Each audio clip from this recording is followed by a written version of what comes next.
Assalamu alaikum wa rahmatullahi wa barakatuh. Paix sur ceux qui suivent la guidée. Paix et bénédiction sur le prophète, sallallahu alayhi wa sallam, sur ses compagnons, ses amis, sa famille, ainsi que sur tous ceux qui le suivront de bonne foi jusqu'au jour du jugement. Je pourrais pas faire autrement qu'être un peu brutal, entre guillemets, mais pas dans le but de me défouler ou de vous humilier, mais dans le but plutôt de vous réveiller, Inch'Allah, s'il y a moyen. Alors vous le voyez comme moi, une affaire suit une autre. On passe de Finkielkraut, hijab de Décathlon, en passant par le burkini, enfin, bref, vous connaissez la chanson. Et je vais essayer d'être vraiment synthétique, afin que même les plus paresseux, les plus bornés, les plus têtus, les plus de mauvaise foi comprennent une bonne fois pour toutes, Inch'Allah. Au risque de vous choquer, moi je dis Alhamdulillah. Louange à Allah pour nous éviter de nous appesantir et de penser que le rêve fou et irréaliste et utopique qui est d'avoir toutes nos commodités au milieu des gens qui ont tourné le dos à Allah. Il y a des imposteurs, il y a des escrocs qui parlent arabe, qui connaissent le Coran, qui officient dans des mosquées. Il y a des escrocs, je pèse mes mots et je souligne, qui savent extrêmement bien la situation et qui continuent à vouloir faire espérer aux musulmans que tous les bienfaits d'Allah vont s'abattre sur eux si on est généreux et qu'on agrandit la mosquée, si on combat pour faire un lobby d'influence afin que nos sœurs puissent porter un burkini à la plage et un hijab de Décathlon au bois de Boulogne entre deux Brésiliennes. Et ils sont là, et il faut lutter, et il faut se mobiliser. Ne soyez pas un traître à la Oumma. Il faut défendre nos intérêts. Nous aussi, comme les Juifs, nous avons des droits. Nous ne sommes pas une minorité au rabais. Et tout le monde est là, sur Twitter, à la télévision, à pleurnicher. Et dès qu'un non-musulman, je connais pas son nom, arrive sur les plateaux de LCI et dit « Oui, mais quand même, il y a la loi de 1905, la laïcité, c'est la neutralité, etc. » On saute au plafond, on tire des feux d'artifice, c'est merveilleux, c'est magnifique, nous avons trouvé un allié dans telle ou telle personne parce qu'il rappelle la loi républicaine. Mes frères et sœurs, je suis au regret de vous dire, et ça n'a rien d'extrémiste ou de violent de vous dire ça, que nous ne prenons malheureusement pas la parole d'Allah au sérieux. Je suis désolé, il n'y a pas moyen de le dire autrement. On pense, je ne sais pas comment c'est possible qu'on pense. On pense qu'en fait, on peut arriver ici en étant une petite minorité, se la couler douce, avoir nos enfants qui vont dans des écoles non mixtes, voilées, et puis toute la suite, avoir des gynécologues, femmes pour nos femmes, je ne sais pas quoi, toutes les revendications qu'on a, avoir des permis de bâtir pour faire des grandes mosquées au milieu des gens qui bouffent des côtes de porc et du Beaujolais nouveau, et que tout le monde va applaudir, hip hip hip, hurrah, vive les musulmans, bienvenue, faites le minaret le plus haut possible, on aime, encore. Bon. La réalité, elle est la suivante, ouvrez bien grand vos oreilles, Inch'Allah. En France, il y a deux grandes tendances, la gauche et la droite. La droite veut des petits esclaves qui volent pas, qui cassent pas, qui sont polis et qui conduisent leur taxi quand ils vont à l'aéroport, qui gardent leurs enfants quand ils ont besoin d'une nounou et qui nettoient les toilettes de leurs hôpitaux car personne ne veut le faire. Dans ce cas-là, la droite, elle dit « Bien, mon petit Abdallah, bienvenue chez nous. Voilà, sois discret, sois poli, éduque bien tes enfants, ne vole pas, apprends bien le français et prends tous les boulots qu'on veut pas faire. Et comme ça, tu as ta place en France. Bienvenue, tu es français. On te reconnaît la nationalité française et nous t'aimons en tant qu'esclave moderne. La gauche, qu'est-ce qu'eux disent? Ils ont fait un très mauvais calcul. Misérables du monde entier, noirs, blancs, rouges, oranges, venez chez nous, terre d'accueil, terre des droits de l'homme. Nous allons vous offrir la liberté, le féminisme, l'homosexualité, la liberté des drogues douces, etc., etc. le prolétariat contre les propriétaires, vive la gauche, tous unis pour plus de justice sociale, l'humanisme, etc. Bah oui, pas mal de gens sont venus, pas mal de gens ont voté pour la gauche. Et puis, au grand désespoir, ces gens ont eu des enfants euh, qui vont dans les mosquées, qui lisent leurs livres, qui mettent des voiles, qui portent des barbes, qui serrent pas la main aux femmes. Aïe, aïe, aïe, qu'est-ce qui s'est passé? Dans ces cas-là, blanc, rouge, noir, on n'a pas trop envie de vous avoir chez nous. On n'a aucun souci que vous soyez patron de nos chaînes de télévision, que vous soyez à des hauts postes de responsabilité. Non, nous ne sommes pas racistes, nous, contrairement à ces méchants colonialistes de droite. Nous sommes des progressistes. Nous sommes pour la tolérance envers les homos, les drag queens, les transgenres, les musulmans, les laïcs, les athées, à condition que notre socle de valeurs, mixité, féminisme, etc., soit respecté et assimilé par vous et votre descendance. Sans quoi, nous vous mènerons une guerre et une humiliation sans relâche jusqu'au moment où vous allez céder. Et nous vous attaquerons par les films, par les débats, par les sketchs comiques, etc., jusqu'au moment où vous passeriez aux yeux de vos enfants pour des barbares moyenâgeux et rétrogrades. Donc voilà dans quoi vous êtes pris. Vous êtes pris entre des gens qui veulent bien de vous et veulent bien vous donner la nationalité française si vous acceptez votre statut d'esclave. Oh, à la limite, je trouve ça plus respectueux, c'est-à-dire, voilà, tu acceptes d'être mon serviteur, tu acceptes d'être sous mes pieds et tu revendiques rien. Ben tiens, je te donne de l'argent et chez toi tu fais ce que tu veux, hein, tu danses, tu bouffes du couscous, tu mets toutes tes filles en niqab à la maison, vous faites des prières toute la nuit. Ça m'est égal. Ce que je veux, c'est que la France reste la France, que tu me serves, que tu me coûtes le moins possible et que tu causes pas des troubles à l'ordre public. Bon. Mais l'autre côté est beaucoup plus dangereux. Venez, venez, on vous aime, mariez nos filles, mais devenez comme nous. Venez, venez, on vous donne des postes, mais devenez comme nous. Une fois qu'on sait ça, bien entendu, je suis pas le seul à le savoir. Tous les dirigeants de mosquées et d'associations le savent très bien. Mais le problème, c'est que ces gens n'ont pas fait de la défense de votre religion une priorité. Leur priorité, c'est leur poste, leur mosquée, leur mur, leurs briques, leurs projets. Et pour ça, on trouve des causes. Mobilisons-nous pour les sœurs à qui on a arraché le voile dans la rue, c'est scandaleux. Mobilisons-nous pour que nos sœurs puissent aller en burkini à la plage. Mobilisons-nous pour que Decathlon ait le droit de prendre notre argent et gagner de l'argent pour acheter un hijab fashion pour faire du sport dans la rue. Parce que vous comprenez, faire du sport chez soi, c'est pas possible, hein. Il existe des tapis roulants, il existe des trampolines, il existe des matériels de fitness, il existe des haltères, etc., avec des cours sur YouTube. Mais non, il faut aller au Bois de Boulogne, il faut aller à Basic Fit, il faut aller dans la rue. Il faut que je me dandine et que je m'expose aux yeux de tous pour me sentir bien. Vous comprenez? Ça, on ne dit pas, c'est pas vendeur. Oui, vous avez des droits. Et la loi de 1905 nous protège. Il faut vous impliquer, cotiser au CCIF, etc. Moi, je suis au regret de vous dire une triste réalité. La seule chose que le musulman peut faire de vraiment, je sais que ça va choquer certains, mais je ne peux pas le dire autrement.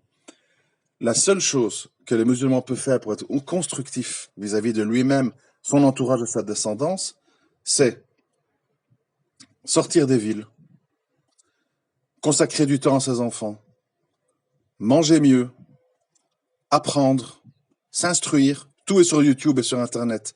Il faut arrêter de me parler de mosquée. On n'apprend rien dans les mosquées. Moi, je reviens de la mosquée à l'instant. Il est vendredi 14h. Je reviens de la mosquée à l'instant. Qu'est-ce qui s'est passé? On m'a demandé de l'argent pour agrandir la mosquée. On m'a demandé de l'argent pour des réfugiés syriennes en bas à la sortie de la mosquée. Et on m'a distribué des flyers pour les Umrah et Hajj en promotion. Toute la khutba, on a parlé que de fric, d'agrandir les mosquées, que c'est les clés du paradis et que nos enfants nous béniront, etc., etc. Dans les mosquées, on n'apprend plus rien. On apprend avec un bon prof d'arabe, on apprend avec des bons dars sur la religion, on apprend avec des débats à 3, 4, 5 personnes, des gens respectueux, polis, où on peut changer des idées. Oui, mais est-ce que tu as pensé à ça? Oui, mais Allah, il dit ça dans le Coran, etc. Là, on apprend. Dans les mosquées à 15 millions d'euros, on n'apprend rien. On vient pour faire sa séance d'aérobic. Là-bas, ça ligue, Becher, la famille, ça va. La nouvelle Mercedes, tu vas la ramener au bled. Oui, mais change les pièces avant. J'ai un bon contact, un garagiste. Voilà, qu'est-ce qu'on apprend. Je suis désolé. Je sais que ça plaît pas. Je sais qu'on va me dire ça, le converti pourri, machin, t'es jaloux. C'est pas mon problème, ce que pensent les gens de moi. Je suis pas important, moi. Moi, je vois les faits. Les faits, c'est que les mosquées sont devenues des grands business, sont devenues des associations à faire tourner, où on ne parle principalement que de fric, d'agrandir, d'écoles de devoirs, etc., en vous culpabilisant. Et avec tous des sous-fifres qui tournent avec des sacs. Là-bas, Barakaoufik, truc, machin, fils là, donner, etc. C'est devenu des entreprises commerciales. Et si vous remarquez, tous les sujets qui nous occupent sont des choses commerciales. Le voile vendu par Decathlon, le burkini des plages, et machin. Et on parle que des choses, en fait, qui n'ont rien de spirituel, qui ne sont en rien la purification du cœur. Nous sommes dans des choses bassement matérielles. Et je vous dis la vérité. Moi, si j'étais quelqu'un qui n'était pas musulman, et que j'observe tout ce cinéma, plus j'observe le comportement de beaucoup de gens qui se disent musulmans, puisque de nos jours, hein, quelqu'un qui s'appelle avec un prénom arabe, on dit il est musulman. On ne sait rien de lui, mais par défaut, par solidarité tribale. Bref, c'est un autre débat dont j'ai déjà parlé. Eh ben, franchement, je serais rebuté à l'idée de voir ce que produit cette religion. Mais le problème qu'il y a, c'est que c'est pas la religion qui produit ça. Ce qui produit ça, c'est le désir ardent des populations maghrébines et autres, parce que c'est majoritairement eux, à faire leur place, faire leur trou, créer leur zone de confort au milieu de la mécréance. C'est complètement insensé de penser ça. Je ne comprends pas comment vous pouvez penser que des gens qui ont bâti leur société, leur économie, riba, etc., leur éducation, homo, machin, c'est l'amour, faut respecter et compagnie, ils basent tout leur système de vie sur la désobéissance à Allah. Et vous espérez que ces gens vont applaudir des deux mains sans lutter, sans critiquer. J'ai déjà dit, c'est déjà bien qu'on n'est pas enfermé dans des camps de concentration. C'est déjà bien. C'est déjà, franchement, c'est qu'Allah, il a pitié de nous. Voilà. Parce que on voit pas la réalité en face. On voit pas Ces gens ne veulent même pas que vous fassiez du sport avec un voile. Ils veulent pas que vous ayez votre viande halal. Ils veulent pas ceci. Ils veulent pas que vous ayez 1 heure par semaine de piscine non mixte. On a quand même compris. C'est-à-dire que tout ce qui rattache à la religion, que ce soit lié à la pudeur, à l'alimentation, à l'apprentissage, tout ce que vous voulez, et qu'elle ait vu quelque chose de rétrograde, de mal, de barbare à combattre, à interdire tôt ou tard.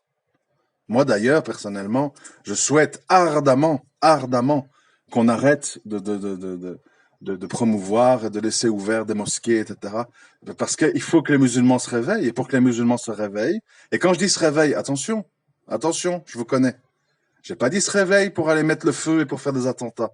C'est pas ça que je dis. Je dis se réveille afin que les gens, à un moment donné, ne sont pas égarés, perdus dans des fausses promesses de la part de marchands du temple déguisés en musulmans, qui sont peut-être, j'en sais rien, mais ils s'égarent eux-mêmes, je connais pas les cœurs, en nourrissant tous des faux espoirs et en pensant, si j'ai une mosquée à 15 millions d'euros, si je cotise au CCIF et si je donne 5000 boules pour faire mon hajj, et si j'achète de la viande halal à une entreprise juive, etc., qui est propriétaire, mon islam est préservé, hamdoulillah, je bouffe pas de porc, j'ai fait mon pèlerinage, je prie tous les vendredis, l'essentiel il est sauvé. Vous croyez que c'est ça qu'Allah il attend de vous? Et que vous vivez au milieu de la porcherie? Ça n'a pas de sens. Ça n'a pas de sens. Vous savez que ça n'a pas de sens. Ça sert à rien que vous le savez bien. Mais alors la question, pour éviter de tout le temps balancer comme un métronome entre extrémisme, terrorisme, on va tous les tuer, on en a marre, on n'en peut plus, j'ai pas le droit de porter mon niqab en France, on est oppressé, etc. Ou, oui, on doit s'assimiler, on doit lutter pour nos droits avec la loi de 1905, truc, Tariq et Hussein, ils ont dit, frères musulmans, la République, c'est notre charia, etc. Bon, à un moment donné, il faut un peu s'arrêter de balancer à gauche, à droite entre takfirisme, on va dire, et laxisme. Et à un moment donné, de dire, qu'est-ce que je peux sauver et qu'est-ce que je dois demander à Allah? Ce que je peux sauver, c'est mon choix de mon lieu de vie. La terre est vaste, et même dans un pays, les endroits sont vastes. Paris, ce n'est pas l'Auvergne. L'Auvergne, ce n'est pas les Alpes. Et les Alpes, ce n'est pas les Pyrénées. Mais tout ceci, c'est le même pays dans lequel vous pouvez aller avec votre carte d'identité, avec votre passeport. Vous avez libre accès à tous ces endroits. Euh, Ensuite, chez vous, à la maison, personne ne vous empêche de vivre comme vous le voulez. Hein? Vous voulez vous habiller comme ci, vous voulez manger comme ça, vous voulez prier ça, etc. Personne ne va vous en empêcher. Donc ça, il y a moyen de sauver. Pourquoi voulez-vous absolument, sous l'excuse de la présence de mosquées, vous agglomérer en ville et respirer à plein poumon des particules fines et aller écouter des discours soporifiques où on vous réclame du fric sans cesse parce qu'évidemment, il faut payer le chauffage, il faut payer un nouveau tapis, il faut agrandir les lieux, il faut aménager une petite pièce à la cave entre deux sacs de béton pour les sœurs. Est-ce que vous comprenez? Les bestiaux, il faut bien qu'elles prient quelque part. Bref, j'ai pas envie de devenir impoli, mais vous voyez ce que je veux dire. À un moment donné, il faut demander à Allah la chose suivante. Allah, préserve-moi et ma famille et mes proches de l'égarement et donne-moi, offre-moi une fin profitable ici ou ailleurs. Parce que oui, il faut l'espérer qu'un jour, quelque part dans le monde, il y ait un endroit qui soit accueillant pour les musulmans, que ce soit comme Médine, que ce soit comme l'Abyssinie, etc., un endroit où les musulmans sont au moins, ne sont pas combattus, sont respectés, et où il régnerait une sorte de pacte de paix. En attendant, nous sommes dans une civilisation mondialisée où les mêmes symptômes sont visibles partout, et parfois c'est bien pire dans les pays en voie de développement, soi-disant musulmans, parce qu'en plus, il n'y a pas les valeurs humaines au niveau, ni les valeurs sociales. C'est-à-dire que, vous, en gros, au Maroc, vous n'avez pas de fric, vous crevez sur l'escalier devant l'hôpital et tout le monde vous crache dessus en s'essuyant les pieds. Parce que il n'y a pas de compréhension que tout est relié et tout est interconnecté. On pense qu'on peut être musulman et laisser quelqu'un mourir devant un hôpital. C'est comme ça. Ne me demandez pas comment c'est possible. Moi, je ne peux pas tout comprendre. L'humain est plein de paradoxes, plein de choses très mystérieuses. Moi, je vois les faits et je n'ai pas envie de perdre mon temps. Et je n'ai pas envie non plus, pour moi comme pour vous, qu'on rejoigne des pensées destructrices ou pire, criminelles. C'est-à-dire, soit des gens qui vous disent c'est foutu, tout est fini, allons-y dans la rue avec des machettes, Allahu Akbar, on tape dans le tas. Ce sont des discours improductifs, criminels, négatifs, violents, ni les gens qui disent allez, viens, sors un ordre permanent de 100 € de ton salaire pour agrandir la mosquée où on va y dire que la République c'est la charia. Viens, on va voter pour Benoît Hamon. Je pense que c'est un moindre mal par rapport à Marine Le Pen. Oui, bon, Hamon, il est pro-homo, pro-machin, mais c'est pas grave. Au moins, il va laisser nos mosquées tranquilles. Tout ça, il faut s'éloigner de tout ça. Ce sont des virus, ce sont des parasites qui vont soit vous faire commettre des actes non agréés par Allah, violence, terrorisme, attentats, etc., soit vous amener dans une espèce de religion du paraître, des briques, des murs superficiels et matérialistes, où on vise à protéger ce matériel, vous comprenez? Parce qu'il faut juste préserver les apparences. Tout ce qui est derrière, c'est faux, c'est mou, c'est faible, et c'est pas grave. Tout ça, il faut s'en éloigner. Alors, bien sûr, vous le savez, je ne suis pas le premier à vous le dire, Allah subhanahu wa ta'ala nous a dit, et croyez-vous entrer au paradis sans avoir lutté, sans avoir enduré les maladies, les humiliations, le manque d'argent, etc., etc. Évidemment, mais il me semble que nous avons tous oublié ça. Oui, être croyant et espérer le paradis, c'est pas facile. Oui, on est souvent mal vu, jusque dans nos familles. C'est comme ça, c'est le prix.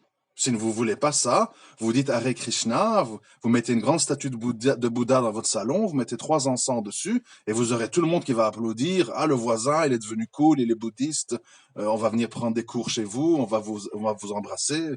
Voilà, c'est simple. Maintenant, si vous voulez l'islam, avec respect, avec politesse, avec modération, avec tout ce que vous voulez, Ça sera toujours trop pour ceux qui l'aiment pas. Toujours. Vous voyez bien. Aujourd'hui, on en est au point, je crois, où si vous dites j'ai un tapis, je prie. Tu es un musulman pratiquant, intégriste? Non, je suis un musulman. Ah non, non, un musulman modéré, c'est quelqu'un qui mange pas de porc, mais qui il prie occasionnellement. Bon, il boit une petite goutte sans exagérer. Il parle pas de politique, etc. Voilà. Ça, c'est la situation. Qu'on le veuille ou non, c'est la situation.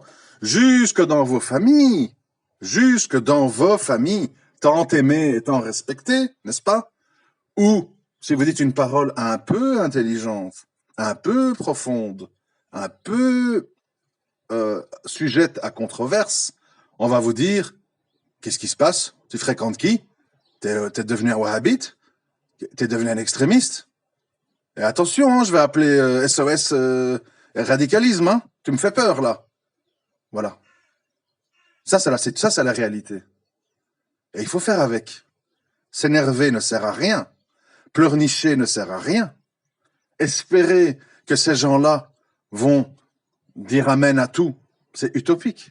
Il faut vous prendre en main, vous calmer, comprendre le niveau des gens qui est très bas, et essayer de vous extirper, vous et vos proches, comme vous pouvez, là où vous êtes, avec les moyens du bord, avec les permissions possibles. C'est ça la maslaha. Maslaha n'est pas de baisser son pantalon, de marcher à genoux et de dire sautez-moi dessus. Ça, c'est pas la maslaha. Ça s'appelle un viol. Ça s'appelle un... Enfin bref, pas devenir sordide. Voilà, donc, pour finir, moi je répète, Hamdoulillah le Burkini, Hamdoulillah le voile de Décathlon, Hamdoulillah si demain ils ferment les mosquées, c'est très très bien, c'est ce qui peut nous arriver de mieux. Imaginez que demain ils disent oui, vos filles peuvent gambader au bois de Boulogne avec un hijab, ça nous fera des bénéfices en plus à Décathlon, une entreprise bien française, à boule le fric, espèce de bougnoul ignorant. Ah, là ça serait inquiétant, hein. Vous avez envie, vous signez, vous, pour que votre petite sœur, votre fille, aille courir au bois de Boulogne avec un voile ou au milieu des identitaires, des drag queens, des fachos. Vous êtes partant? Oui? Vous signez une décharge? Vous dites, oui, j'assume les conséquences. C'est du n'importe quoi. Enfin bref. Je sais pas. Je ne sais pas si je suis le seul à voir ça, à comprendre ça. Je vois tout le monde qui est là. Allez, le hijab. Enfin, je sais pas. Comment est-ce possible? Comment est-ce possible de pas comprendre? Ouvrez vos Corans, s'il vous plaît. Moi, je suis pas un savant musulman, je suis un simple musulman. Je vous dis, je parle de sujets sociaux. Je suis pas un frère en sciences, un étudiant en sciences religieuses. Je suis un musulman de base. Et même de base, je comprends tout ça. Donc, je sais pas, ouvrez vos Corans, réfléchissez, invoquez Allah et cessez de poursuivre des choses complètement folles. Parce qu'alors on va me dire, oui, mais tu veux comment qu'on vive ici? C'est normal qu'on ait des droits. Ben non, on vit là où on est. Voilà, moi je suis converti, je suis de nationalité belge, je vis en Belgique, j'ai un passeport de Belgique, j'ai une carte d'identité de Belgique. Donc, dans un monde fait de visas, de passeports et de frontières, on est condamné un petit peu de vivre là où on est. Sauf si, et c'est pas facile, hein, sauf si on part à l'étranger et qu'on a un projet, on a de l'argent, on a des facilités. Ou sinon, des pays comme la Turquie, l'Égypte, le Maroc, ils vous renvoient, hein. Ils vous renvoient au premier problème venu, si vous n'avez pas de travail, si vous n'avez pas d'argent à investir. Donc, vouloir ou pas, vous devez construire votre avenir dans le pays où vous êtes, jusqu'à une autre possibilité. Mais pas le construire n'importe comment. Pas se battre pour un islam de façade, du paraître. Et on fait semblant. Et tout le monde est là, on voit, là, avec des petites barbes. Salam alaikum, ma sœur, barakallahu fik, ourti, boussa, machin. Et derrière, c'est quoi? Jalousie, ignorance, shirk, féminisme, islam ouvert au LGBTQXYZ. Enfin, soyons sérieux, mes amis. Hein. Une minute, quoi. On joue l'enfer et le paradis, on n'est pas occupé à jouer au casino ici. Hein. Faut savoir ce qu'on fait quand même. Une minute, faut réfléchir, quoi. Mais dans le calme. Pourquoi il faut montrer les dents tout d'un coup? Ah, si c'est comme ça, et on m'empêche, alors là, je réponds plus de rien. Non, non, non, non, non. Allah, il t'a dit que ça sera difficile. Endure, mort sur tes lèvres, et endure. C'est comme ça que tu gagneras ton paradis, sans tomber dans les injustices ou les pleurnicheries. Assalamu alaikum wa rahmatullahi wa barakatuh.